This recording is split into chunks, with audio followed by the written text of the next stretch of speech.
오래된 시계와 삶의 의미를 되찾는 여정 강가의 작은 마을에 람이라는 시계 수리공이 살고 있었다.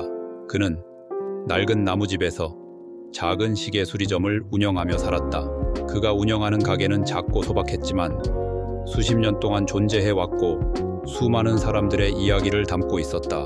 가게가 크거나 화려하진 않았지만 그는 탁월한 수리 기술과 함께 인생과 시간의 소중함을 가르치는 지혜로운 사람으로 유명했다. 매일 마을 사람들은 그의 가게를 찾아와 망가진 시계를 맡기곤 했다. 어떤 사람들은 단순히 시계를 수리하러 왔지만 또 어떤 사람들은 그의 이야기를 듣고 싶어 찾아오기도 했다. 람은 시계가 단순히 시간을 재는 도구가 아니라 인간의 삶을 상징하는 존재라고 생각했다. 그는 시계가 망가지거나 낡더라도 제대로 고치고 소중히 여긴다면 여전히 가치를 가질 수 있다고 믿었다. 어느 날 남이라는 젊은 청년이 그의 가게를 찾아왔다. 남은 꿈이 많았지만 인내심이 부족한 사람이었다. 그는 항상 자신의 삶이 의미 없다고 느꼈고 실패할 때마다 상황이나 운명을 탓하곤 했다. 그는 시간을 무의미한 일에 허비하며 자신의 미래에 대한 분명한 목표를 세우지 못한 채 하루하루를 보냈다. 그날 남은 우연히 람의 가게에 들어섰다. 그는 가게에 진열된 시계를 하나씩 바라보며 둘러보다가 구석에 놓인 낡고 녹슨 시계를 발견했다. 무심한 표정으로 그는 시계를 가리키며 말했다.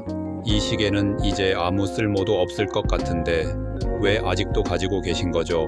람은 미소를 지으며 조심스럽게 시계를 들어 먼지를 닦아냈다. 이 시계는 한때 매우 부유한 사람의 것이었단다. 하지만 고장이 나자 그 사람은 이 시계를 버렸지. 필요 없다고 생각한 거야. 남은 의아한 표정으로 물었다.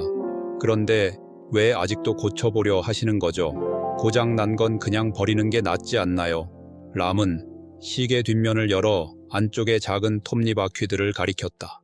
이 세상의 모든 것에는 가치가 있어. 중요한 건 우리가 그것을 다시 살릴 방법을 아느냐는 거야. 사람도 마찬가지란다. 넘어졌을 때 다시 일어날 것인지 아니면 포기할 것인지 선택할 수 있지. 만약 실수를 고치고 자신을 변화시키며 끈기 있게 나아간다면 결국 자신의 가치를 찾을 수 있단다. 남은 조용히 람이 시계를 고치는 모습을 지켜보았다. 람은 한치의 망설임도 없이 톱니바퀴를 닫고 기름을 바르고 작은 부품들을 세심하게 조정했다. 시간이 흘렀지만 그는 서두르지 않았다. 차분하고 꼼꼼하게 수리를 마치자 시계는 다시 째깍째깍 소리를 내며 움직이기 시작했다. 멈춰있던 시계 바늘이 천천히 돌아가기 시작한 것이다. 이제 보이느냐? 람이 온화한 미소를 지으며 말했다. 시간은 우리에게 가장 소중한 것이란다. 한번 흘러가면 다시는 돌아오지 않지. 하지만 우리가 시간을 소중히 여기고 올바르게 사용한다면 그것은 결코 의미 없는 것이 되지 않아. 남은 다시 작동하는 시계를 바라보며 깊은 생각에 빠졌다. 그는 자신이 얼마나 많은 시간을 헛되이 보냈는지를 깨달았다. 사소한 실패에 쉽게 포기하고 가치 있는 시간들을 낭비해온 자신이 부끄러웠다. 문제는 시간의 흐름이 아니라 그 시간을 어떻게 쓰느냐에 달려있다는 것을 그는 깨닫기 시작했다. 저도 이 시계와 같은 존재였던 걸까요? 람은 고개를 끄덕이며 말했다. 그래, 너도 결코 쓸모없는 존재가 아니야. 단지 멈춰 있었던 것뿐이야. 하지만 네가 시간을 소중히 여기고 자신을 변화시키려 노력한다면 다시 앞으로 나아갈 수 있을 거야. 남은 고개를 숙이고 깊은 생각에 잠겼다. 그리고 마음속 깊은 곳에서 강한 다짐이 피어올랐다. 그날 이후 남은 달라졌다. 그는 더 이상 게으름을 피우지 않았고 불평도 하지 않았다. 그는 목표를 세우고 새로운 것을 배우며 어려움을 견디는 법을 익혀갔다. 그리고 그가 힘들어질 때마다 그는 다시 그 낡은 시계를 떠올렸다. 몇 년이 흘렀고 남은 더 이상 길을 잃은 청년이 아니었다. 그는 스스로 인생의 방향을 정하고 더 나은 미래를 위해 나아가는 사람이 되었다. 어느 날 오랜만에 고향을 찾은 남은 다시 람의 시계 가게를 방문했다. 가게는 여전히 그 자리에 있었지만 이제 람은 그곳에 없었다.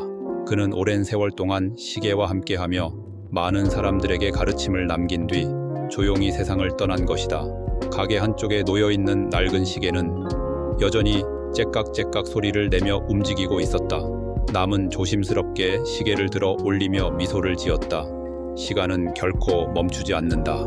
중요한 것은 우리가 그것을 어떻게 활용하느냐이다.